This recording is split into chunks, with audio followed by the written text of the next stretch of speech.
মুসলমান, এই ভারতবর্ষের পেপার গুলো খুলে দেখো, ভারতবর্ষের মিডিয়া গুলো খুলে দেখো, কম বেশি প্রতিদিন দেখতে পাবে কোনো না কোনো জায়গাতে গরিবের ঘরে বেটিদের উপরে অত্যাচার হচ্ছে।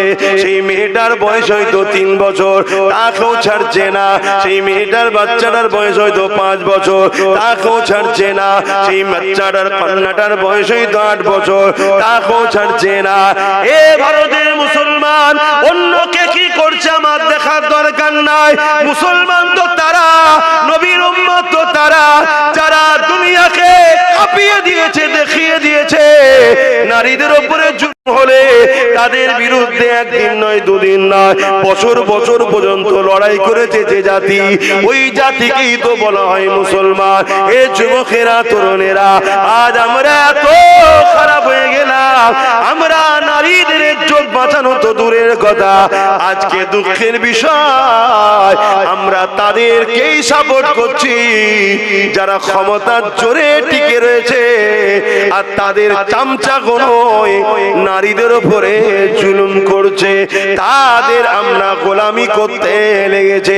এই গোলামি এমন জায়গায় পৌঁছে গেল, এই গোলামি এমন জায়গায় পৌঁছে গেল, পুরো ভারতবর্ষের জমিনে গত 2 দিন আগে বিহারের মুখ্যমন্ত্রী দেখা যাচ্ছে আমাদের ঘরের এক মেয়ের মুখের কাপড় ধরে টানছে।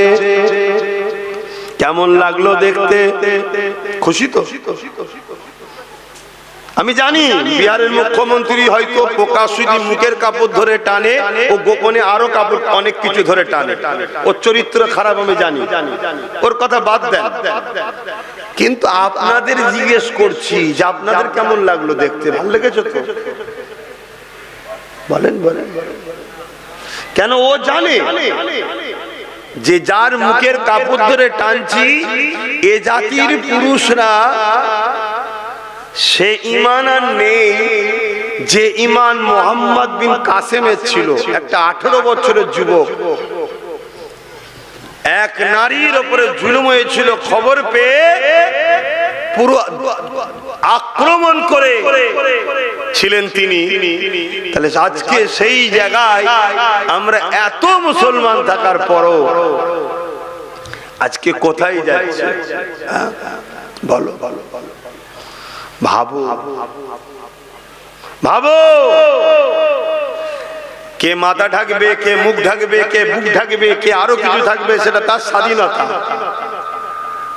কেউ যদি প্রকাশ্য মুখ খুলতে পারে, তার চরিত্রে আরো গোপনে অনেক কিছুই খুলতে পারে।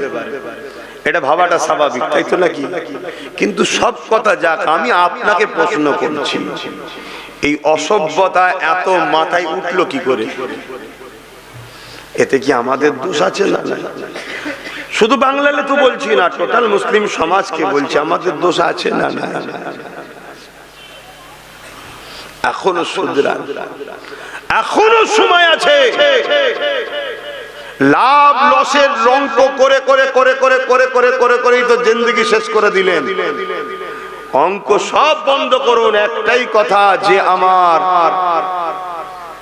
নয় আমি তার নয়, এই অঙ্ক করতে শিখুন। সব সবার ঘর গুছিয়ে নিচ্ছে, আর তুমি শুধু সবার ঘরের কাজ করে বেড়াচ্ছ। সবাই সবার ঘর গুছিয়ে নিচ্ছে, আর তুমি শুধু পরের ঘরে ঝাঁট দিয়ে বেড়াচ্ছ। তোমার ঘরটালে কখন তুমি ভাববে? আমি বলবো না অন্যদের মতো জোর ঘর ভাঙো, ওর মেয়েটিকে তুলে নিয়ে আসো, যেমন বলছে, দেখছেন তো নাকি প্রকাশ্য মিডিয়াতে বলছে মুসলমানদের 10টা মেয়েকে তুলে নিয়ে আসতে পারলেই চাকরি পাবে। দেখেছেন আপনারা এই ভিডিওটা? কেউ মোবাইল গুলো নিয়ে কি করেন একটু দেখুন। যেমন উত্তরপ্রদেশের যে মুখ্যমন্ত্রী, এখন আমার দেশের জন্য এগুলো বলতেও লজ্জা লাগে, যে একটা সময় বলেছিল মুসলমানদের মেয়েদের কবর থেকে তুলে রেপ করা হবে, জানেন তো? দেখেছিলেন? এই কথা বলছেন। তাহলে এত বড় একটা কুখ্যাত সমাজ বিরোধী, নোংরা মাইন্ডের লোক, সংবিধান বিরোধী লোক, সে একটা বড় রাজ্যের মুখ্যমন্ত্রী হয়ে যাচ্ছে। এখনো তোমার আমার খেয়াল নাই যে দেশ কোন গতিতে যাচ্ছে। তুমি এখন, আমি এখন ওই হাতির দেখানো দাঁত যারা দেখাচ্ছে সেকুলারের নামে, তাদের পিছনে এখনো ছুটছি তুমি আমি বলছি না তুমি কমনাল হও, কারণ ইসলামে কোনোদিন গোলামির জায়গা নাই। কিন্তু তার মানে এটা নয় যে আমি এমন একজনের উপরে ভরসা করছি যারই আপনজন, যারই ভাইয়েরা, তাদেরই উত্তরসূরিরা আজকে এত বড় বড় ইসলাম বিদ্বেষী নারী ঘটিত বা মুসলমানদের উপর আঘাত করছে, তারই ঘরের লোকের উপর আমি ভরসা করে বসে আছি। কি অসুবিধা হচ্ছে ভাবো। আসেন আমি আমার জায়গায় ফিরে যাচ্ছি। আল্লাহ নবী অনেক কষ্ট করেছিলেন এই সমাজে নারীদের ইজ্জতকে বাঁচাবার জন্য। এই জমিনে যখন মানুষ এক আল্লাহকে মানত না, 360টা নকল খোদাকে উপাসনা করত, তারা নারীদের ঘরে জন্তু পুঁতে দিত। আল্লাহ নবী এসে তাদেরকে বুঝাতে লাগলে, এ মক্কা মানুষেরা, এ এলাকা মানুষেরা, এই রোমের মানুষেরা, পারস্যের মানুষেরা, এই পৃথিবীর মানুষেরা, কেন তোমরা নারীগুলোকে এত অবহেলা করো? কেন তোমরা নারীগুলোকে জন্তু মুতে দাও? তারা বলতে লেগেছিল নারীরা হলো অশুভ, নারীদের বাঁচার কোনো অধিকার নাই। আল্লাহ নবী বলেছিলেন না, নারী অশুভ নয়, নারী হলো সেই জিনিস আল্লাহ বা কন্যা সন্তানদের এত নিয়ামত করেছে। কারো ঘরে যদি প্রথম কন্যা সন্তান হয়, এর মানে ওই নারীর বাবাকে মহান স্রষ্টা আল্লাহ জান্নাতে সুসংবাদ দেয়। যুগে যুগে নারীদের ওপরে জুলুম হয়েছে, আর নারীদেরকে ইজ্জত সম্মান ইসলাম দিয়েছে। জোরে বলুন সুবহানাল্লাহ। কিন্তু আজকে এই ভারতবর্ষের বুকে এমনও কথা শোনা যাচ্ছে, ইসলামের সম্বন্ধে মিথ্যাচার এমনও শোনা যায়, ইসলাম মেয়ে রেপ করা নাকি কোনো খারাপ বিষয় নয়। শোনা যায় না, যায় না? এটা এই যে মিথ্যাচার ইসলামের উপরে, এর কারণে আগামী দিন সর্ব জায়গায় মুসলিম পুরুষ তোমরা চারিদিকে মার খাবে। কেন এই মিথ্যাচার এমন ভাবে ছড়ানো হবে, মুসলমান দেখলেই পিটবে। কথা বোঝা ঢুকছে? এটা একটা প্ল্যান তৈরি করা হচ্ছে। হ্যাঁ আমার নওজওয়ানেরা, তরুণেরা, যুবকেরা, আল্লাহ নবী নবী দয়া নবী জানিয়ে দিলে, এ দুনিয়া মানুষেরা আমি রাসূলুল্লাহকে মহব্বত তারা করে, যারা আমি নবী আমার সুন্নাতকে মানে, সুন্নাতকে ভালোবাসে। এ নওজওয়ানেরা, এ আমার নবী পাকে প্রেমিকেরা, এ দুনিয়া দুদিনে আজ আছো কাল নাই, আমার রাসূলুল্লাহর গোলাম হয়ে যাও। রাসূল যা করেছে করো, নবী যা ছাড়তে বলেছে ছেড়ে দাও, তবেই তো তুমি দুনিয়া আখিরাতে কামিয়াবি হয়ে যাবে। আল্লাহর রাস্তায় চলাটা হয়তো বড় কঠিন, কিন্তু মনে রাখবে কিছুদিন পর আল্লাহ যখন তোমাকে পরীক্ষাটা নিয়ে নেবে, তোমাকে আল্লাহ সাহায্য করা শুরু করে দেবে, সেখানে তোমার আর কোনোদিন দুনিয়া আখিরাতে কষ্ট থাকবে না। আল্লাহ পাকের রাস্তায় যখন কোনো বান্দা বান্দি চলতে থাকে, এই চলাটা শুরু হয় কাঁটার উপর দিয়ে, কিন্তু কিছু দূর যাবার পরে শান্তি আর শান্তি ফুলের উপর দিয়ে শুরু হবে। আর শয়তানি রাস্তা শুরুটা হয় ফুলের উপর দিয়ে, কিন্তু কিছু দূর যাওয়ার পরে এমন অন্ধকারে এসে পড়ে যাবে, আর কোনোদিন সে অন্ধকার থেকে বেরোতে পারবে না। দুটো রাস্তা রয়েছে, ভাবেন দুনিয়া দুদিনে। কিন্তু আজ আমরা সহজে ইসলামকে পেয়েছি, তাই ইসলামের উপরে আমাদের অতটা গুরুত্ব নাই। অথচ আল্লাহ নবী কতটা কষ্ট করেছে এই ইসলামের জন্য, সাহাবা হুজুররা কতটা কষ্ট করেছে এই জমিন থেকে সন্ত্রাসকে মুক্ত করার জন্য, এই জমিনকে অন্যায়কে মুক্ত করার জন্য, এই জমিনে মায়ের জাতের সম্মান দেওয়ার জন্য আল্লাহ নবীর সাহাবাদের উপরে কত জুলুম হয়েছে ইতিহাসে পাতা সাক্ষী দেয়। আমার নবী পাকের পাশে সাহাবারা সাথ দিয়েছিল বলে, আমার নবী পাকের মিশনে সাথ দিয়েছিল বলে, আমার নবী পাকের ডাকে সাহাবারা সাথ দিয়েছিলেন বলে ওই সাহাবা হুজুরদিওকে তৎকালীন জালিম যারা ক্ষমতাশালী ছিল তারা এমন করে সাহাবাদেরকে জোর করে ধরে মরুভূমির গরম বালির উপরে শুইয়ে দিয়ে তাদের বুকের উপরে ভারী পাথর পর্যন্ত চাপিয়ে দিয়েছে, তাদের বুকের উপরে ভারী পাথর দিয়েছে। ওই পাথরের চাপে তারা নিঃশ্বাস নিতে পারছিল না। এদিকে তলা থেকে গরম মরুভূমির বালিতে পিঠে চামড়া পর্যন্ত পুড়ে যেতে লেগেছে। এই অবস্থাতে সাহাবা হুজুরদেরকে যেন বলা হতে লেগেছে, এ মুহাম্মাদের অনুসারীরা মুহাম্মদ রাসূলকে ছেড়ে দাও, মুহাম্মদ রাসূলের দল থেকে সরে আসো, মুহাম্মদ রাসূলের থেকে দূরে সরে যাও, নচেত তোমাদেরকে জানে মেরে দেওয়া হবে। তারা একটাই কথা বলেছিল, আমরা আমাদের জীবন দিয়ে দিতে রাজি আছি, আল্লাহ ও রাসূলকে ছাড়তে রাজি নয়। আল্লাহ আল্লাহ। আর আজকে আমরা মুসলমানদের মধ্যে লাখো কোটি মুসলমান আছে যাদেরকে কোনো চাপ দেওয়া হয় না, শুধু সামান্য কিছু ভিক্ষার কিছু ছোট ছোট পদ দেওয়া হয়েছে।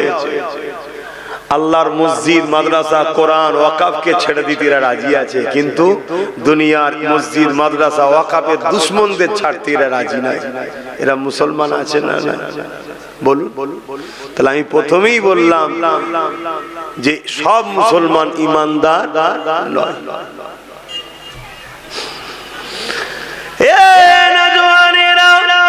সেদিন কোন কষ্ট সাহাবা হুজুররা করেছিলেন এই জমিনের উপরে ন্যায়কে প্রতিষ্ঠিত করার জন্য, এই জমিনের উপরে অন্যায়কে মেটাবার জন্য সাহাবা হুজুরদের উপরে কত জুলুম হয়েছে।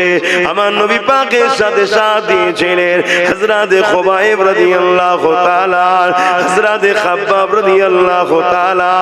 তিনাকে জালিম খ্রিস্টান বাদশা ধরে নিয়ে গেছে, নিয়ে গিয়ে বন্দী করে বলতে লেগেছে, হে খুবাইব, হে খাব্বাব, মুহাম্মদ রাসূলকে ছেড়ে দাও, মুহাম্মদ রাসূলের দল ছেড়ে দাও, মুহাম্মদ রাসূলের সাথ দিও না, আমাদের দিকে চলে আসো, তোমাকে অনেক পুরস্কার দেওয়া হবে, অনেক সম্মানিত করা হবে। আল্লাহ নবীর সাহাবী হযরত খাব্বাব রাদিয়াল্লাহু তাআলা তিনি বলতে লেগেছে, জালিম তোমরা যতই চেষ্টা করো না কেন আমরা জুলুমের সাথ দিতে পারবো না। কেন আমার আল্লাহ আজ জালিমদের সাথে নাই, আমার আল্লাহ মজলুমদের সাথে আছে। তোমরা জালিম, তোমাদের সাথে আমরা সাথ দিতে পারবো না, কারণ এই দুনিয়া দুদিনের আজ আছে কাল নাই। জালিমের সাথ যদি দিই আল্লাহ পরকালে জালিমদের সাথে জাহান্নামে দেবে, এই জালিমদের সাথ আমরা দিতে পারবো না। এই কথা শুনে জালিমরা হযরত খাব্বাব রাদিয়াল্লাহু তাআলা হুজুরকে আগুন তৈরি করেছে, ওই আগুনে হাত পা বেঁধে দিয়ে ওই আগুনের উপরে কোমরের অংশটা বসিয়ে দিয়েছে, ওই আগুনে কোমরকে পোড়াতে লেগেছে, ওই কোমর থেকে পানির মতো রস বেরোতে লেগেছে, গোস্ত চর্বি গলে গলে রস বেরোতে লেগেছে, ওই রসেতে আগুন নিভিয়ে যায়, আবার জালিমরা আগুন ধরায়, আবার খাব্বাব হুজুরকে নিয়ে যে বসায়। এ যুবক রে, অনেক কষ্ট করে ইসলাম এসেছে, অনেক কষ্ট করে ইনসানিয়াত এসেছে, অনেক কষ্ট করে মসজিদ মাদ্রাসা হয়েছে। আজ তোমার আমার গাফলতির জন্য, তোমার আমার ভুল পদক্ষেপের জন্য আজ আল্লাহর ঘরকে জালিমরা মিটিয়ে দিচ্ছে, আজ বুলডোজার দিয়ে মাদ্রাসা মিটিয়ে দিচ্ছে। মনে রেখে দিও, আমার আল্লাহ পাক ওই মসজিদের মুখাপেক্ষী নয়, আমার রাসূলুল্লাহ মাদ্রাসার মুখাপেক্ষী নয়।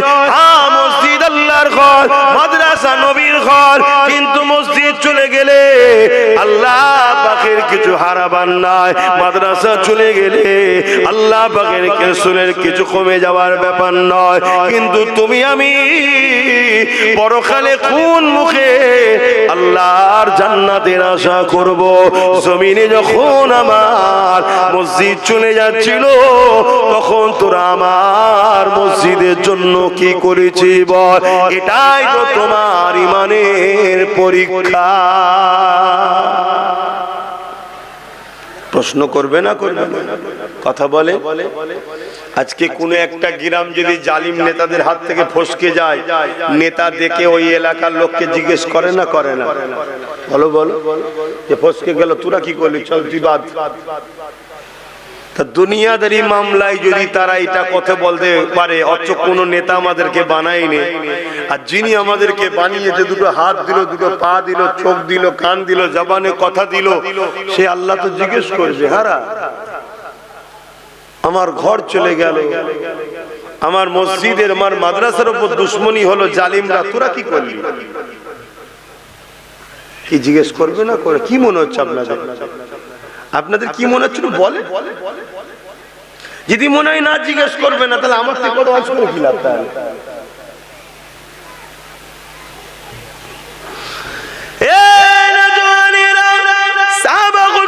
মার খেয়েছিলেন জালিমদের বিরোধী করার জন্য, আজ আমরা মার খাচ্ছি জালিমদের পক্ষপাতিত্ব করার জন্য। সাহাবা হুজুররা মার খেয়েছিলেন এতিম গরিবদের বাঁচাবার জন্য, আজ আমরা মার খাচ্ছি এতিম গরিবদেরকে যারা লুটছে তাদের জন্য।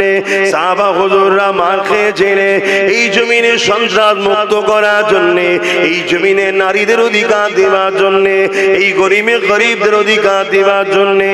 আজ আমরা মার খাচ্ছি যাদেরকে আমরা ক্ষমতায় আল্লাহ সেই জালিম অত্যাচারী নারী বিদ্বেষীদের হাত থেকে। এ যুবকেরা, তরুণেরা, আজ আমরা ভারতের মুসলমান, এই ভারতবর্ষের পেপার গুলো খুলে দেখো, ভারতবর্ষের মিডিয়া গুলো খুলে দেখো, কম বেশি প্রতিদিন দেখতে পাবে কোনো না কোনো জায়গাতে গরিবের ঘরে বেটিদের উপরে অত্যাচার হচ্ছে। সেই মেয়েটার বয়স হয়তো 3 বছর, তাকেও ছাড়ছে না। সেই মেয়েটার বাচ্চাটার বয়স হয়তো 5 বছর, তাকেও ছাড়ছে না। সেই বাচ্চাটার কন্যাটার বয়স হয়তো 8 বছর, তাকেও ছাড়ছে না। এ ভারতের মুসলমান, অন্যকে কি করছে আমার দেখার দরকার নাই। মুসলমান তো তারা, নবীর উম্মত তো তারা, যারা দুনিয়াকে কাঁপিয়ে দিয়েছে, দেখিয়ে দিয়েছে নারীদের উপরে হলে তাদের বিরুদ্ধে একদিন নয়, দুদিন নয়, বছর বছর পর্যন্ত লড়াই করেছে যে জাতি, ওই জাতিকেই তো বলা হয় মুসলমান। এ যুবকেরা, তরুণেরা, আজ আমরা এত খারাপ হয়ে গেলাম, আমরা নারীদের ইজ্জত বাঁচানো তো দূরের কথা, আজকে দুঃখের বিষয় আমরা তাদেরকেই সাপোর্ট করছি যারা ক্ষমতার জোরে টিকে রয়েছে, আর তাদের চামচাগুলোই নারীদের উপরে জুলুম করছে, তাদের আমরা গোলামি করতে লেগেছে। এই গোলামি এমন জায়গায় পৌঁছে গেল, এই গোলামি এমন জায়গায় পৌঁছে গেল, পুরো ভারতবর্ষের জমিনে গত 2 দিন আগে বিহারের মুখ্যমন্ত্রী দেখা যাচ্ছে আমাদের ঘরের এক মেয়ের মুখের কাপড় ধরে টানছে। কেমন লাগলো দেখতে? খুশি তো? আমি জানি বিহারের মুখ্যমন্ত্রী হয়তো প্রকাশ্যে মুখের কাপড় ধরে টানে, ও গোপনে আরো কাপড় অনেক কিছু ধরে টানে, ওর চরিত্র খারাপ আমি জানি, ওর কথা বাদ দেন।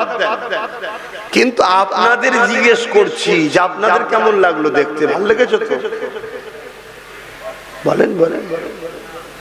কেন? ও জানে যে যার মুখের কাপড় ধরে টানছি এ জাতির পুরুষরা সে ঈমান আর নেই যে ঈমান মোহাম্মদ বিন কাসেমের ছিল। একটা 18 বছরের যুবক এক নারীর উপরে জুলুম হয়েছিল, খবর পেয়ে পুরো আক্রমণ করে ছিলেন তিনি। তাহলে আজকে সেই জায়গায় আমরা এত মুসলমান থাকার পরও আজকে কোথায় যাচ্ছে? বলো বলো ভাবো ভাবো, কে মাথা ঢাকবে, কে মুখ ঢাকবে, কে বুক ঢাকবে, কে আরো কিছু থাকবে, সেটা তার স্বাধীনতা। কেউ যদি প্রকাশ্য মুখ খুলতে পারে, তার চরিত্রে আরো গোপনে অনেক কিছুই খুলতে পারে। এটা ভাবাটা স্বাভাবিক, তাই তো নাকি? কিন্তু সব কথা যাক, আমি আপনাকে প্রশ্ন করছি, এই অসভ্যতা এত মাথায় উঠলো কি করে? এতে কি আমাদের দোষ আছে? না, শুধু বাংলাতে তো বলছি না, টোটাল মুসলিম সমাজকে বলছি, আমাদের দোষ আছে। না না, এখনো শুধরান, এখনো সময় আছে। লাভ লসের রঙ্ক করে করে করে করে করে করে করে করেই তো জিন্দেগি শেষ করে দিলেন। অঙ্ক সব বন্ধ করুন, একটাই কথা, যে আমার নয় আমি তার নয়, এই অঙ্ক করতে শিখো। সব সবার ঘর গুছিয়ে নিচ্ছে, আর তুমি শুধু সবার ঘরের কাজ করে বেড়াচ্ছ। সবাই সবার ঘর গুছিয়ে নিচ্ছে, আর তুমি শুধু পরের ঘরে ঝাঁট দিয়ে বেড়াচ্ছ। তোমার ঘরটালে কখন তুমি ভাববে? আমি বলবো না অন্যদের মতো জোর ঘর ভাঙো, ওর মেয়েটিকে তুলে নিয়ে আসো, যেমন বলছে, দেখছেন তো নাকি প্রকাশ্য মিডিয়াতে বলছে মুসলমানদের 10টা মেয়েকে তুলে নিয়ে আসতে পারলেই চাকরি পাবে। দেখেছেন আপনারা এই ভিডিওটা? কেউ মোবাইল গুলো নিয়ে কি করেন দেখুন। যেমন উত্তরপ্রদেশের যে মুখ্যমন্ত্রী, এখন আমার দেশের জন্য এগুলো বলতেও লজ্জা লাগে, যে একটা সময় বলেছিল মুসলমানদের মেয়েদের কবর থেকে তুলে রেপ করা হবে, জানেন তো? দেখেছিলেন? এই কথা বলছেন। তাহলে এত বড় একটা কুখ্যাত সমাজ বিরোধী, নোংরা মাইন্ডের লোক, সংবিধান বিরোধী লোক, সে একটা বড় রাজ্যের মুখ্যমন্ত্রী হয়ে যাচ্ছে। এখনো তোমার আমার খেয়াল নাই যে দেশ কোন গতিতে যাচ্ছে। তুমি এখন, আমি এখন ওই হাতির দেখানো দাঁত যারা দেখাচ্ছে সেকুলারের নামে, তাদের পিছনে এখনো ছুটছি তুমি আমি বলছি না তুমি কমনাল হও, কারণ ইসলামে কোনোদিন গোলামির জায়গা নয়। কিন্তু তার মানে এটা নয় যে আমি এমন একজনের উপরে ভরসা করছি, যারই আপনজন, যারই ভাইয়েরা, তাদেরই উত্তরসূরিরা আজকে এত বড় বড় ইসলাম বিদ্বেষী, নারী ঘটিত বা মুসলমানদের উপর আঘাত করছে, তারই ঘরের লোকের উপর আমি ভরসা করে বসে আছি। কি অসুবিধা হচ্ছে ভাবো। আসেন আমি আমার জায়গায় ফিরে যাচ্ছি। আল্লাহ নবী অনেক কষ্ট করেছিলেন এই সমাজে নারীদের ইজ্জতকে বাঁচাবার জন্য। এই জমিনে যখন মানুষ এক আল্লাহকে মানত না, 360টা যখন খোদাকে উপাসনা করত, তারা নারীদের ঘরে জন্তু জন্তু পুঁতে দিত।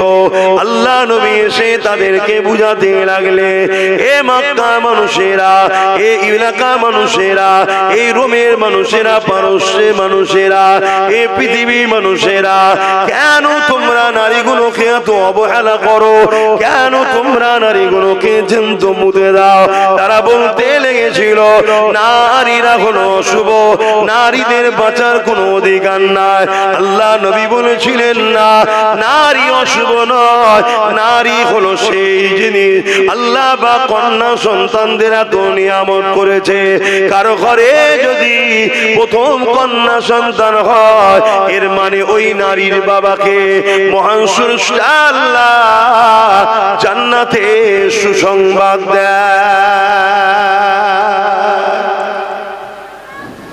যুগে যুগে নারীদের ওপরে জুলুম হয়েছে, আর নারীদেরকে ইজ্জত সম্মান ইসলাম দিয়েছে। জোরে বলুন সুবহানাল্লাহ।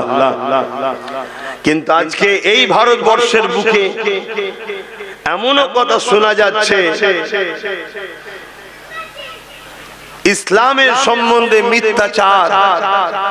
এমনও শোনা যায় ইসলাম মে রেপ করা নাকি কোনো খারাপ বিষয় নয়। শোনা যায় না? যায় না? এটা এই যে মিথ্যাচার ইসলামের উপরে, এর কারণে আগামী দিন সর্ব জায়গায় মুসলিম পুরুষ তোমরা চারিদিকে মার খাবে। কেন এই মিথ্যাচার এমন ভাবে ছড়ানো হবে মুসলমান দেখলেই পিটবে? কথা কোথায় ঢুকছে? এটা একটা প্ল্যান তৈরি করা হচ্ছে। যেমন আমি গতকালকে দেখলেন উড়িষ্যাতে অনেক জায়গায় বস্তিতে আগুন ধরিয়ে দিয়েছে, দেখেছেন? দেখেছেন কি বলবেন? এগুলো খবর রাখেন না?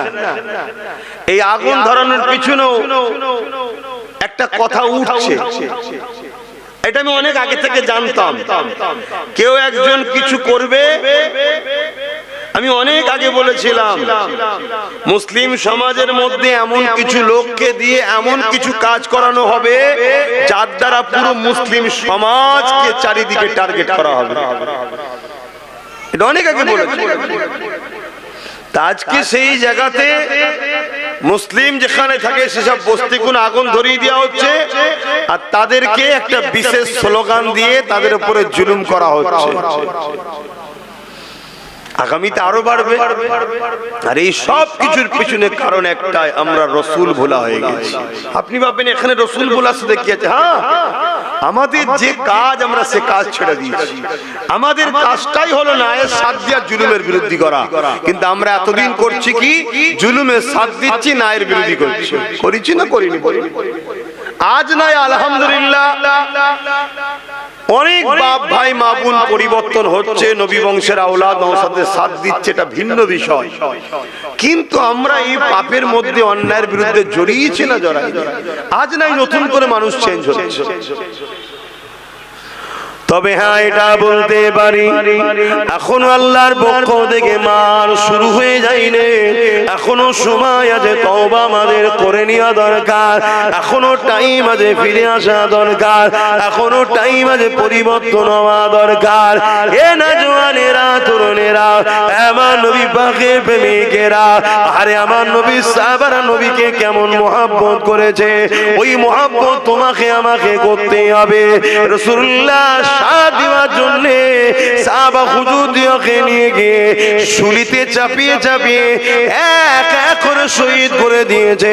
শত শেষে আল্লাহ নবীর সাহাবী হযরত খুবাইব রাদিয়াল্লাহু তাআলা তিনাকে শুলিয়ে কাছে নিয়ে এসে বলতে লেগেছে, এ খুবাইব, এবারে তোমাকে শুলিতে চাপানো হবে, এখনো সময় আছে, মুহাম্মদ রাসূলুল্লাহকে ছেড়ে দাও। আরে আমার রাসূলুল্লাহকে কেন ছাড়তে বলছে? আমার রাসূল ছিল জালিমদের বিরুদ্ধে, আর খুবাইব ছিল রাসূলুল্লাহর সাথে। তার মানে নবী জালিমদের বিরুদ্ধে, সেই রাসূলুল্লাহ সাথ দিয়েছে বলে এই খুবাইব হুজুরের উপর জুলুম হতে লেগেছে। আজ তোমাদেরকে বলে দিয়ে যাচ্ছি, তুমি আমি যদি ন্যায়ের পক্ষে সাথ দিই, ইনসাফের পক্ষে সাথ দিই, মানবতার পক্ষে সাথ দিই, গরিবের পক্ষে সাথ দিই, এক কথায় নবীর গোলাম হিসাবে আমি আব্বাস সিদ্দিক যে লড়াই নাম নিয়েছি, ওই লড়াইয়ে যদি তুমি সাথ দাও, তোমার উপর জুলুম অত্যাচার হবে, কিন্তু এই জুলুমকে তোমাকে সহ্য করতে হবে। এই জুলুম থেকে খাবলে গেলে হবে না, এই জুলুম থেকে পিছিয়ে গেলে হবে না, কেননা প্রত্যেকটা অন্ধকারের পরে অবশ্যই একটা আলো রয়েছে। রাত হয়েছে বলে খাবলে গেলে হবে না, অপেক্ষা করো, সময় আসলে অবশ্যই আলো ফুটবে, দিন হবে। ঠিক তেমনি আল্লাহ কোরআনে জানিয়েছে, হে আমার বান্দা বান্দিরে, অবশ্যই কষ্টের পরে আমি আল্লাহ তোমাদের শান্তি দেব।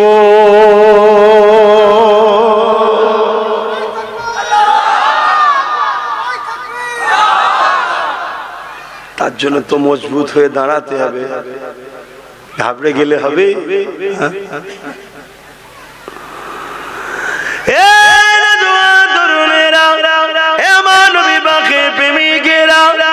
কতটা কষ্ট করেছে আল্লাহ নবী, কতটা কষ্ট করেছে সাহাবা হুজুররা ইসলামের জন্য।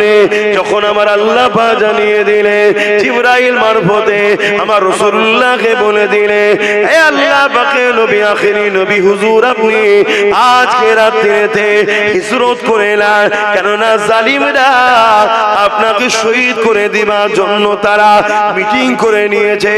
এই সময় হযরত হযরতে জিবরাইল এসে আমার রাসূলুল্লাহকে জানিয়ে দিলেন আপনি হিজরত করে নেন।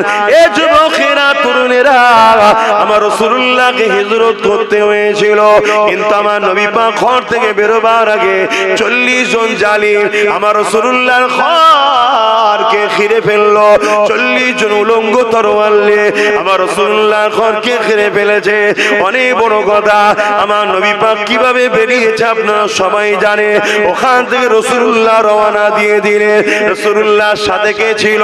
হযরত আবু বকর সিদ্দিক ছিলেন। রাসূলুল্লাহর সাথে যেতে লেগেছে। এরকম সমান রাস্তা নয়, পাহাড় আর পাহাড়, পাহাড় আর পাহাড়, একটার পর একটা পাহাড় কি উঠতে করে করে রাসূলুল্লাহর সিদ্দিক আকবর যেতে লেগেছে। এত না কষ্ট কেন করতে হয়েছে? কি জন্য নবীর উপরে এত জুলুম হলো?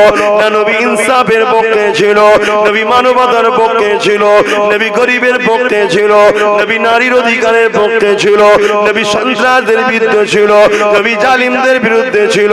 নবী এমন করে এই জমিনের উপরে সভ্যতা, ইনসাফ, ইনসানিয়াত প্রতিষ্ঠিত করতে চেয়েছিল। তাই রাসূলুল্লাহর বিরুদ্ধে তৎকালীন জালিম শাসকরা লেগেছিল। এই যুবকেরা তরুণেরা একটা সময় দেখা যায় আল্লাহ নবীর নূরের কদম থেকে রক্ত বেরোতে লেগেছে, পাথরের কোনার আঘাত লেগে। সিদ্দিক আকবর তখন বলতে লাগলেন ইয়া রাসূলুল্লাহ, হাবিবাল্লাহ, আপনি আমার পিঠ মুবারকে উঠুন, আমি আবু বকর আপনাকে পিঠে করে নিয়ে মদিনা ইয়াসরিবে পৌঁছে দেব। কোন জায়গায় বলছে? যেখানে এরকম সোজা রাস্তা নয়, পাথরে কোন রকম ধরে আটকে উঠকে করে উঠতে হচ্ছে। এই পাহাড় পার করে আবার নেবে আবার একটা পাহাড়, এই পাহাড়ের রাস্তায়। তখন এত গাড়ি যাবার পাহাড়ে যে রাস্তা করেছে তখন ছিল না, কাঁটা যুক্ত গাছ ভর্তি। যেখানে একবার পা স্লিপ হলে পুরো নিচই।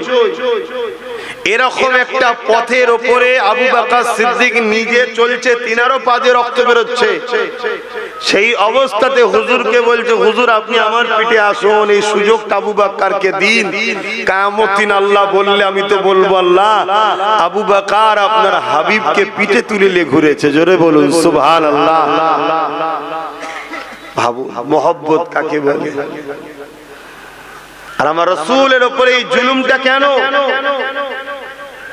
নবী অন্যায়ের বিরুদ্ধে ছিল, জালিমের বিরুদ্ধে ছিল। আমি আপনাকে আবার একবার বলছি, প্রকৃত প্রেমিক তো সে যে নবীর সুন্নাতকে মানে। অনেকে আছে মুখে দাড়ি রেখেছে, কেন রেখেছেন? না নবীর সুন্নাত। মাথায় টুপি দিয়েছেন কেন? নবীর সুন্নাত। ভালো কথা, ভালো কথা। যেমন আমাদেরকে বলা হয় যে ফরজ ছেড়ে দিয়ে সুন্নত, ওয়াজিব, এই নফল নিয়ে টানাটানি করছো, বলে না? বলে না কেন? নফলটাও ভালো কাজ, কিন্তু ফরজটা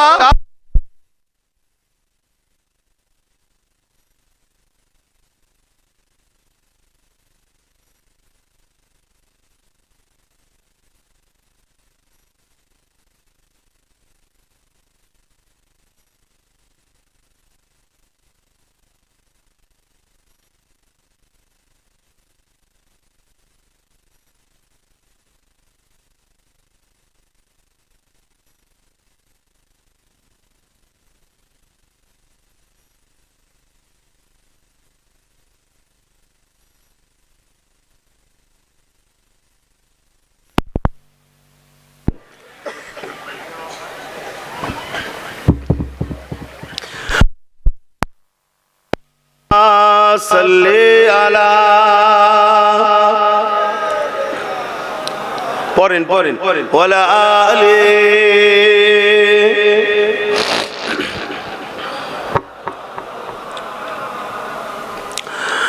যাদের হৃদয়ে আছে আল্লাহর ভয়, তারা কখনো নবী ভুলে যায় না। আল্লাহর প্রেম ছাড়া এই দুনিয়ায়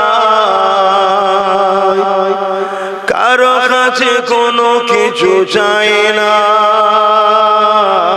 যাদের হৃদয়ে আছে আল্লাহর ভয়, তারা কখনো ভুলে যায় না।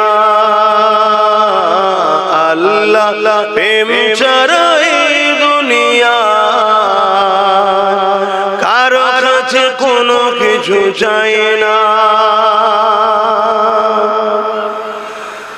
রাতের আঁধারে যারা সিজদাতে রয়, দু চোখের আঁসুতে নদী যেন বয়। রাতের আঁধারে যারা সিজদাতে রয়, দু চোখের আঁসুতে নদী যেন বয়। ছলনা ঘাচানি যত আসো, ছলনা ঘাচানি যত আসো, পিছনে ফিরো তাকায় না। যাদের হৃদয়ে আছে আল্লাহর ভয়, তারা কখনো ভুলে যায় না। আল্লাহ প্রেম ছাড়া এই দুনিয়া কারো কাছে কোনো কিছু চাই না। দিন কায়েমের পথে যারা অবিচল, তারা হলো আল্লাহর প্রিয়জন। দিন কায়েমের পথে যারা অবিচল, তারা হলো আল্লাহর প্রিয়জন।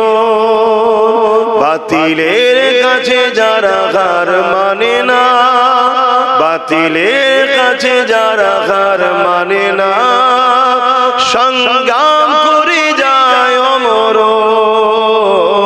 যাদের হৃদয়ে আছে আল্লাহর ভয়, তারা কখনো ভুলে যায় না। আল্লাহ প্রেম ছাড়া এই দুনিয়া কারো কাছে কোনো কিছু চাই না। রাতে আঁধারে যারা সিজদাতে রয়, দু চোখের আঁসুতে নদী যেন বয়। রাতের আঁধারে যারা সিজদাতে রয়, দু চোখের আঁসুতে নদী যেন বয়। ছলনা ঘাচানি যত আসো, ছলনা ঘাচানি যত আসো, পিছনে ফিরো তাকায় না। যাদের হৃদয়ে আছে আল্লাহর ভয়, তারা কখনো ভুলে যায় না। আল্লাহুম্মা সাল্লি আলা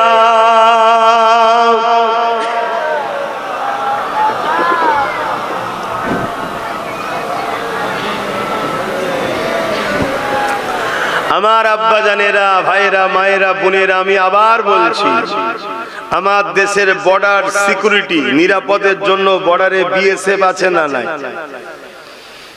কেন রাখা হয়েছে? যাতে বাইরের শক্তি আমার দেশের উপরে হামলা না করে, বা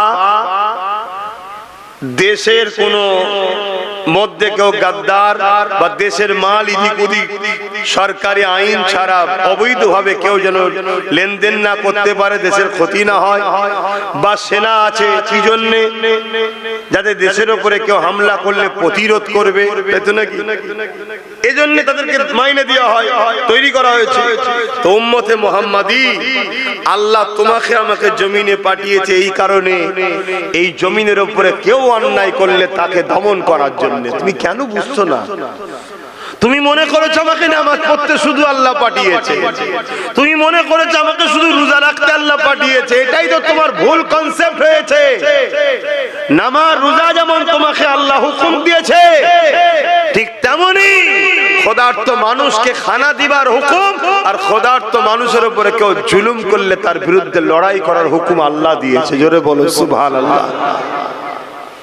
তাতে তুমি পলিসি তৈরি করতে পারো, বিভিন্ন রুট তৈরি করতে করতে পারো, বিভিন্ন প্ল্যান পরিকল্পনা করতে পারো, কিন্তু মিশন তোমার একটাই হবে, আমি জুলুমকে খতম করব, ন্যায়কে প্রতিষ্ঠিত করব। এটা তোমার কাজ। আর নামাজ ব্যক্তিগত, রোজা ব্যক্তিগত ইবাদত, হজ তোমাকে মালদার করেছে, আল্লাহর ঘর দেখে আসো, ব্যক্তিগত। যাকাত আল্লাহ দিয়েছে, তোমাকে এটা শতকরা গরিবকে 2.5 টাকা দিতে হবে, এটা তোমার কাজ।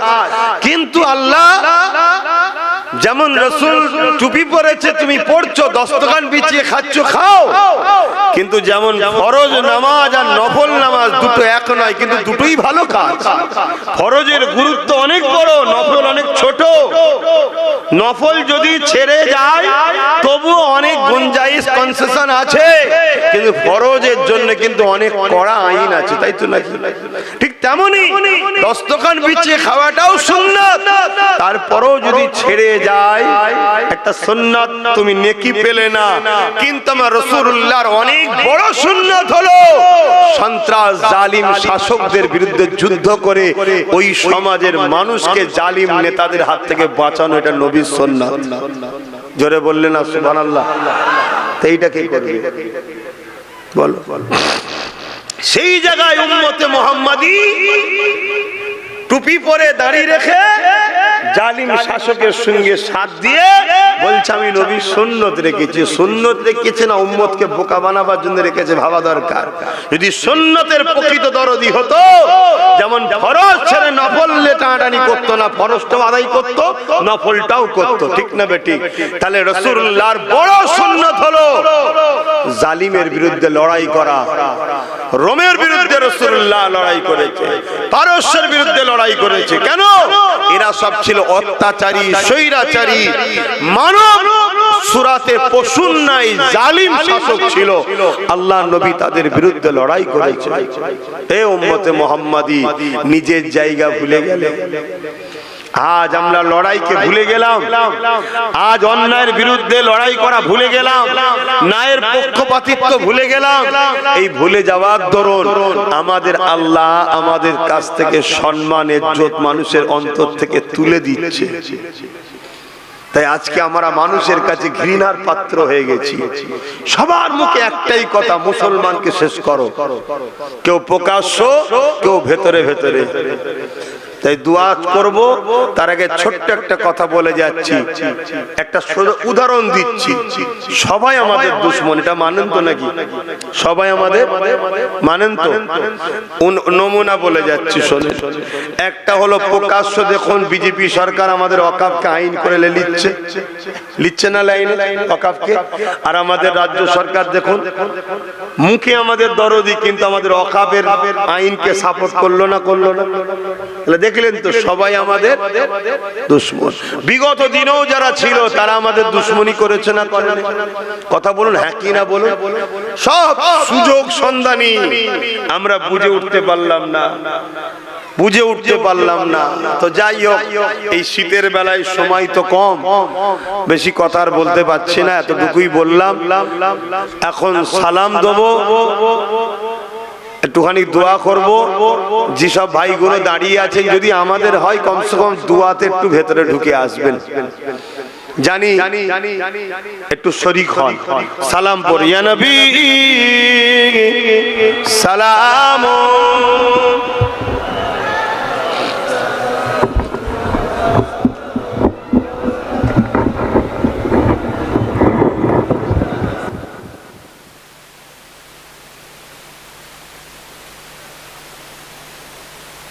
সরে সরে আসেন, ভাইগুলোকে একটু আসতে দেন। আর তো 10 মিনিট 15 মিনিট সময় আছে, একসাথে বসে কমসে কম দোয়ায় শরীক হন।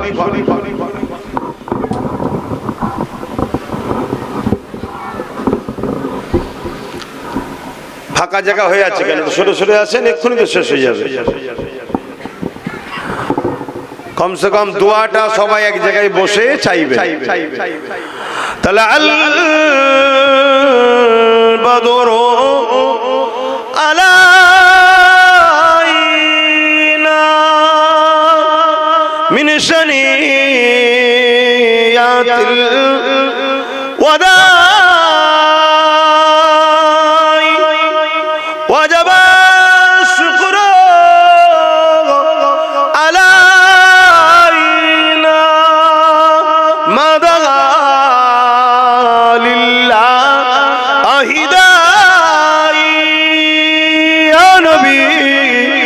সালাম ইয়া রাসূল ইয়া হাবিব সালাম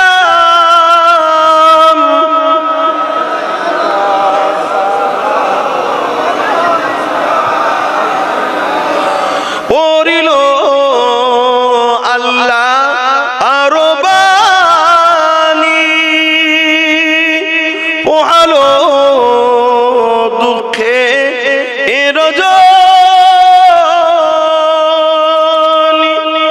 হইল জগৎ অনুরানী আমিনার নয়নের মনি ইয়া নবী সালাম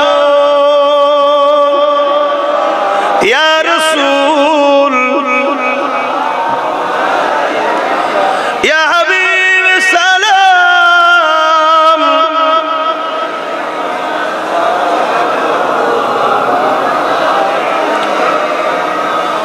তোমরা ওই কজন উপরে রয়ে গেলে কেন? একই কথা, সবাই নেবে এলো, তোমরা ওই কজন রয়ে গেলে। তাহলে চিন্তা করো, তোমরা যদি আমাদের কথা না শোনো, এটা আমাদের ক্ষতি না তোমাদের ক্ষতি? কোনটা মনে হচ্ছে? আমার ক্ষতি হবে মনে হচ্ছে? তোমাদের ক্ষতি হবে। আমার কি সমস্যা? প্রত্যেকটা ক্ষেত্রে মনে রেখে দিও, তোমাদেরকে বাঁচাবার চেষ্টা করছি। কেন চেষ্টা করছি? আমরা তোমার নবীর বংশের আওলাদ, তোমরা আমার নবীর উম্মত। তোমাদের জন্য আমার রাসূল আজও কাঁদছে, আমারও জন্য কাঁদছে। সেই নবীর উম্মতকে বাঁচাবার চেষ্টা করছি, যাতে হুজুর আমার উপরে খুশি হয়। বুঝার চেষ্টা করো, সরে যেও না। সকলে গায়ে গায়ে বসে এখনই দোয়া হবে। দরুদ শরীফ আল্লাহ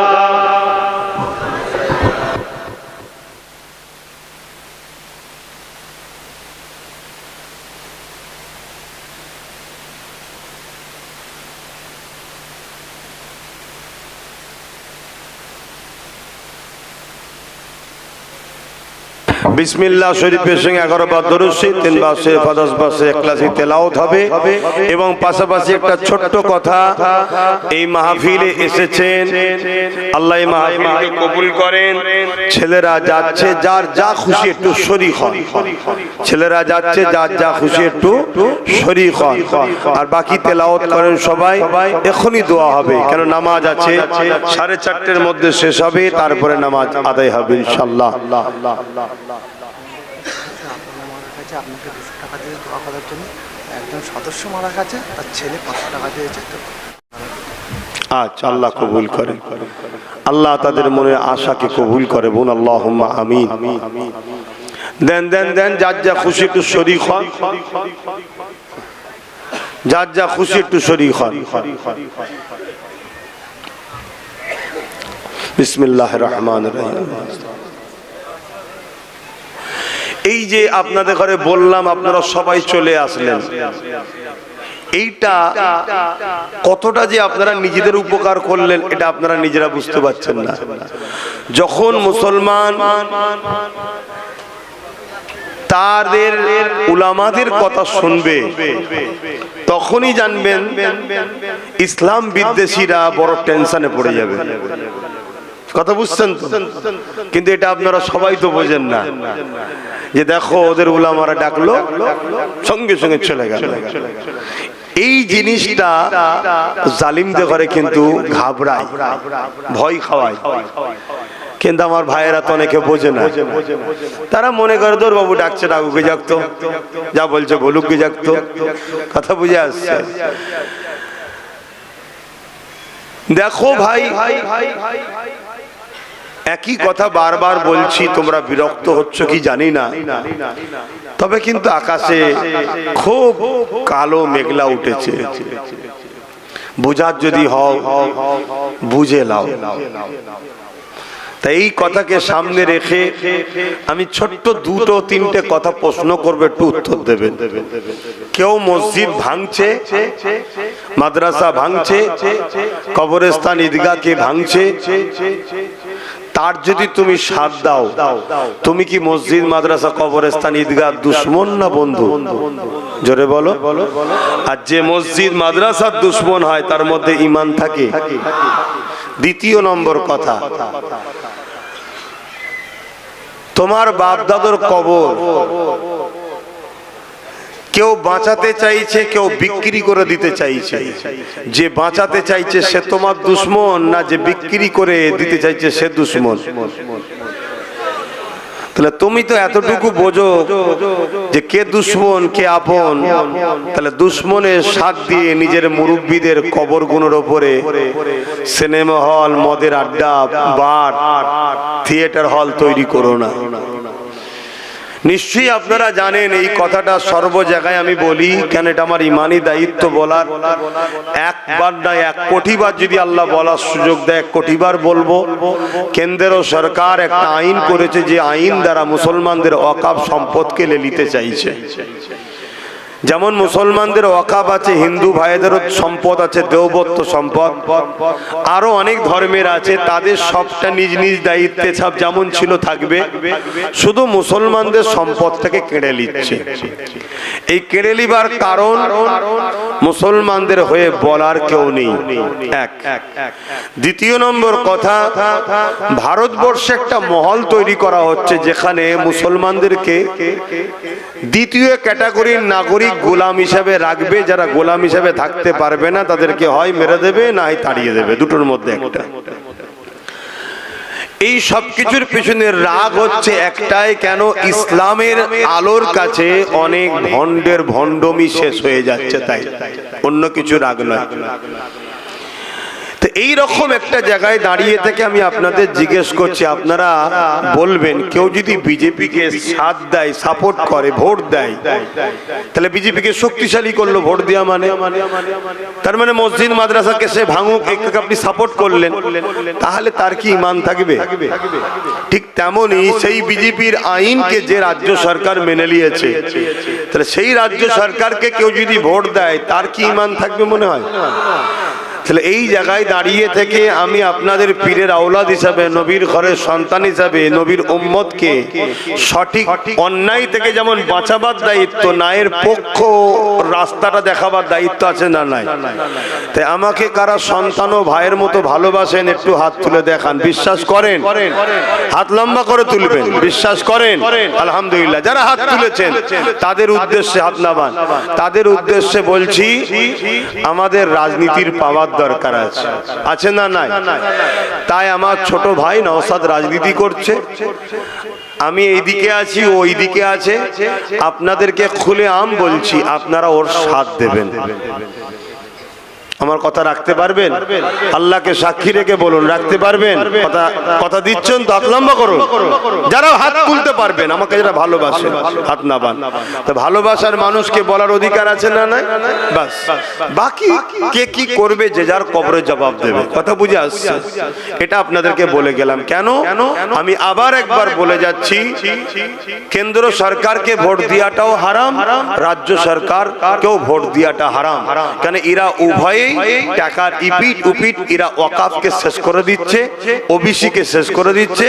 ও প্রকাশ্য মুসলমানকে মিটাতে চাইছে, আর এ মুসলমানকে পিছন থেকে বেঁধে রেখে আস্তে আস্তে আস্তে আস্তে শেষ করে দিতে চাইছে। কেন?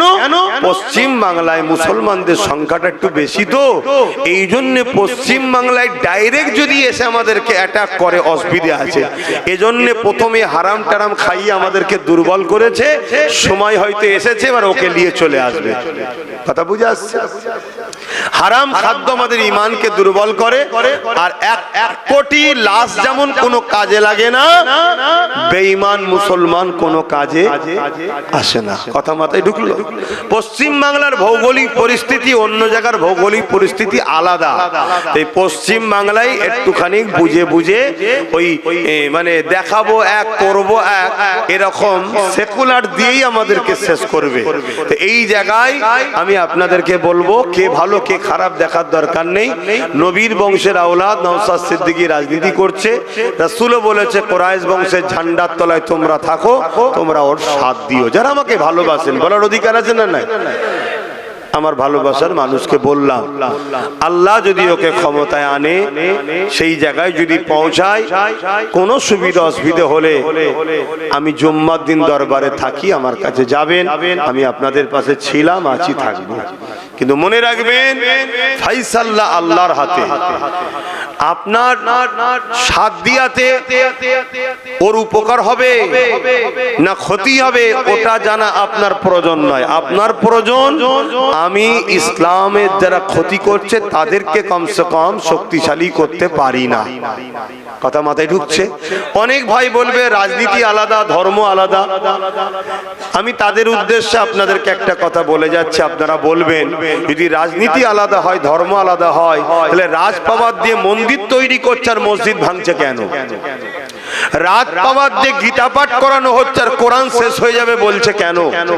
তাহলে তোমরা কি রাজ ক্ষমতা দিয়ে ভারত থেকে ইসলামকে মুছতে চাইছো? এই অধিকার কি সংবিধান দিয়েছে? আমরা গীতা পড়বে কি পড়বে না আমি পক্ষও নাই বিরুদ্ধও নাই, সেটা তার পছন্দের কাছে, কিন্তু কোরআনটা তো আমার পছন্দ। আমার কোরআন শেষ হয়ে যাবে এটা আপনি বলছেন কেন? মন্দির থাকবে কি থাকবে না সেটা তাদের পছন্দের ব্যাপার, তাদের ব্যাপার, আমি পক্ষও নাই বিরুদ্ধও নয়, কিন্তু মসজিদটা তো আমার পছন্দ। তুমি রাজকোষের টাকা, যেটা আমাদেরও অর্থ আছে, ট্যাক্সের টাকায় অর্থ আছে না নাই? জগন্নাথ মন্দির করলে এটা কি সরকারের কাজ? হিন্দু ভাইদের কাজ, তারা তাদের ধর্ম করবে। কথা 1 টাকা না 1 লক্ষ জগন্নাথ মন্দির হিন্দুরা করতে পারে, আমার কোনো পক্ষে বিপক্ষে কোনো কথা নেই। কিন্তু আমি যে ট্যাক্স দিয়েছি, আমার ট্যাক্সের টাকা তো তুমি দীঘায় মন্দির করলে, তারপরেও চলো তর্ক ঝগড়ায় যাচ্ছি না, উপরন্তু রাজার হাটে আমার মসজিদের জায়গা তুমি জোর করে হিটকোকে দিয়ে দিচ্ছ কেন? তাহলে তোমাদের লক্ষ্য ওটাই, যে লক্ষ্যটা বিজেপি ভারত থেকে ইসলামকে মুক্ত করতে চাইছে, যেটা আরএসএস এর এজেন্ডা। আর তুমিও বলেছিলে আরএসএস ভালো, বিজেপি খারাপ। মনে পড়ছে তো নাকি? এবারে এই কথাগুলো তোমরা শুনে নেবে কি না নেবে আবার বলছি, তোমাদের ব্যাপার, কিন্তু আমার বলা দায়িত্ব আছে না? না, হ্যাঁ আমি বলবো। এবার এই বলতে কি যদি আমার বাধাই কেউ আসে, তার সাথে প্রয়োজন আমি যুদ্ধ করতেও রাজি আছি। ওপেন কথা বলে যাচ্ছি, কেন আমার ইসলাম আমাকে ইজাজত দিয়েছে, আমার সংবিধান আমাকে রাইট দিয়েছে। এর বিরুদ্ধে যে দাঁড়াবে সে মোদি হোক আর দিদি হোক, কোনো বেটাকে ছাড়বো না, তার বিরুদ্ধে লড়াই করবো। কথা মাথায় ঢুকলো? তাহলে এই জায়গায় আমার সাথে এই বুঝানোর পরে 10 জন হলেও তো সাথ দিতে পারে।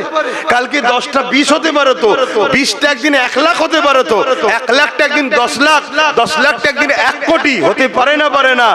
একদিন বিপ্লব অবশ্যই ঘটতে পারে, কারণ ইতিহাস তো এইভাবেই ঘটে। তাই আমি আরো একবার বলছি, আমাকে বিশ্বাস রেখে আমি যে কথা বললাম আমার ছোট ভাইকে, রাজনীতির বিষয়ে, ধর্মের বিষয়ে তো আমার সাথে আপনারা আছেন, আমার আরো বাপ ভাইদের সঙ্গে আছেন, রাজনীতির বিষয়ে আপনারা নওশাদের সাথ দিতে রাজি আছেন? হাত তুলে বলুন, দিতে রাজি আছেন? আলহামদুলিল্লাহ। এবারে বলতে পারেন জলসাতে কথা বলছেন কেন? নেতারা যখন রাজনীতি ছেড়ে দিয়ে ধর্ম মিটাতে নাবে, ধর্মগুরুদের তখন ধর্মের জায়গা থেকেই তো বলতে হবে।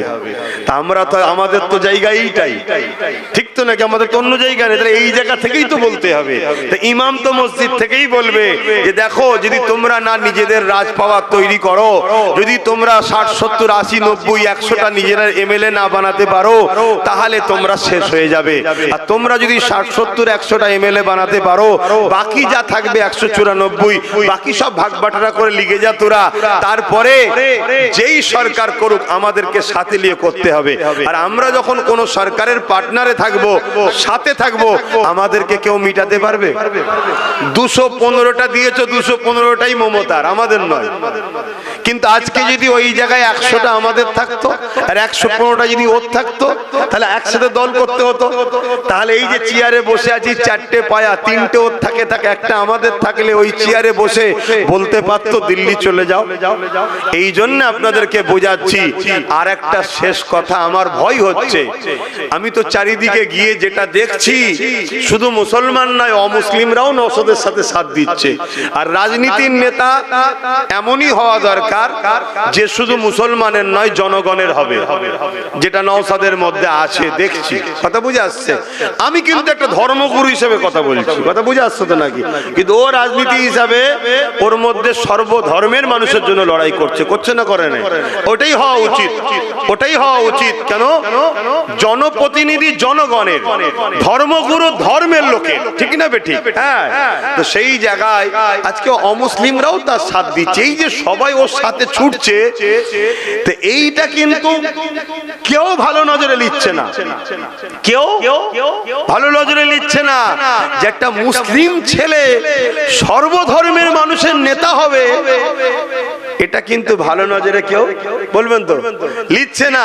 তাই আমার ভয় হয়, হয়তো দেখা যাবে আগামী দিন যাতে ওকে ডাউন করা যায়, এর জন্য অনেক ছোট ছোট মুসলমানদের মধ্যে থেকেই আবার দল করিয়ে দেবে। এলে তুই কিছু টাকা লিজা, একটা দল করলে, এলে তুই লিজা, শুনছেন তো নাকি? কেন? যাতে করে আমরা টুকরো টুকরো হয়ে যাই। টুকরো টুকরো হয়ে গেলে ক্ষতিটা আমাদেরই হবে। এরকম লুবি মুসলমান আছে না নাই? বলুন আছে না নাই? একটু সাবধান হন। সময় এলে আপনাদেরকে বলবো। একটা কথা বলছি, একটা কথা বলছি, আবেগে হুঁশ হারিয়ে ফেলো না, জোশ আনো, হুঁশ হারিয়ে নয়। আমরা বড় আবেগী, এই আবেগের জ্বালায় আজকে মুর্শিদাবাদের লোক যেখানে দেখছে সেখানে পিটছে। মুর্শিদাবাদের লোকে দেখার খোঁজলাও একটু চারিদিকে, শুনছেন তো নাকি? অতএব একটু বুঝে বুঝে পা ফেলো। আল্লাহ রসুল বলছে কেউ পরিবর্তন হয়েছে চট করে বিশ্বাস করতে যেও না, আগে তাকে দেখো।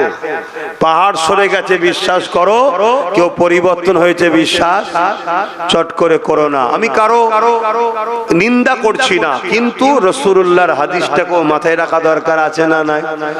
কেন আমাদেরকে দেখতে হবে? হঠাৎ করে একটা লোক এখানে ওখানে ওখানে ওখানে চারিদিকে ডাল দিয়ে ঘুরে হঠাৎ করে সে এসে বলল আমি মুসলমানদের দরদি, একটু আমাদের ভাবা দরকার আছে না নাই? আমার বক্তব্যটা এই জায়গায়।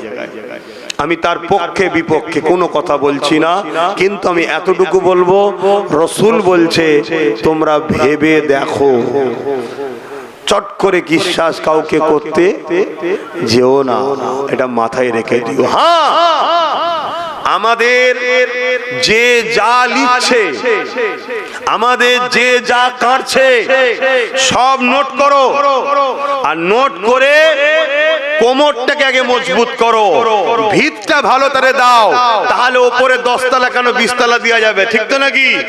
আগে কোমর ভিত মজবুত করো, করার পরে সব আবার ফিরিয়ে লিয়া যাবে। যাবে না? যাবে না।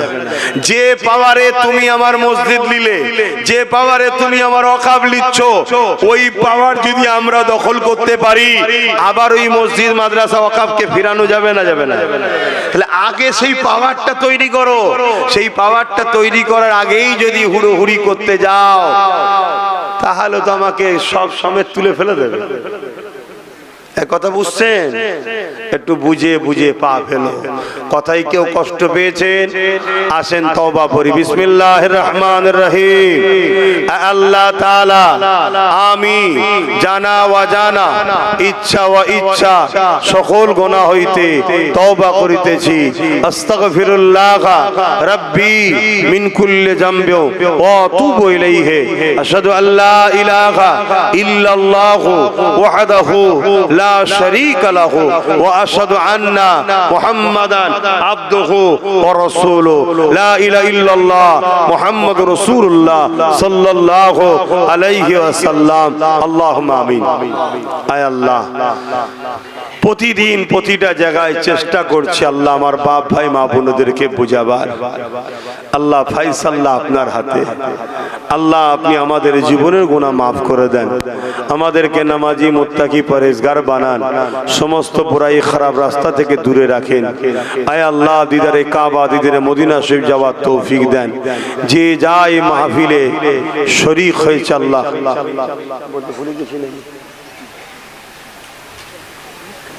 বলা হয় চাদর কথা? আচ্ছা, যে যা শরীক হয়েছে আল্লাহ আপনি কবুল করে নেন আল্লাহ, এসব মিলিয়ে কিছু সব দেন, আমার নূর নবীদের সব পৌঁছে দেন, তামাম অলি গৌস কুতুব আবদার সাহাদা সাল নারিবিল্লাহ সব খানা পৌঁছে দেন। আয় আল্লাহ, আল্লাহ আপনি আমাদেরকে মাফ করেন আল্লাহ, একটা বার আপনি আমাদের ক্ষমা করে দেন আল্লাহ, নিজেদের পায়ে আমাদেরকে দাঁড়াবার তৌফিক দান করুন আল্লাহ। আয় আল্লাহ আমাদের প্রত্যেকের জীবনের গুনাহ খাতা মাফ করে দিন, প্রতিটা মা বোনের সংসারে শান্তি দেন আল্লাহ। আল্লাহ আমার লাখো লাখো ভাই পরিবর্তন হচ্ছে আল্লাহ, তাদেরকে প্রকৃত পরিবর্তন হবার তৌফিক দান করুন আল্লাহ, যারা প্রকৃত পরিবর্তন হবে তাদেরকে কামিয়াবিও দেবেন আল্লাহ। আর কেউ যদি ধোঁকা দিবার নামে পরিবর্তন হয় তার চক্রান্ত থেকে মানুষকে বাঁচাবার তৌফিক দান করুন আল্লাহ। আল্লাহ মানুষকে হেফাজত করেন আল্লাহ, হাবিবের খাতে রহমত করে দয়া করে মেহেরবানি করে নিজ গুণ আমাদের প্রত্যেককে সাহায্য করুন আল্লাহ। আল্লাহ আমাদের প্রত্যেকের রহমত করুন আল্লাহ। নামাজের জন্য দোয়া ছোট করছে আল্লাহ, আপনি কবুল করেন, আমিন আমিন। লা ইলাহা ইল্লাল্লাহ মুহাম্মাদুর রাসূলুল্লাহ। এই শীতের বেলায় সময় থাকে না, মসজিদ কদ্দুর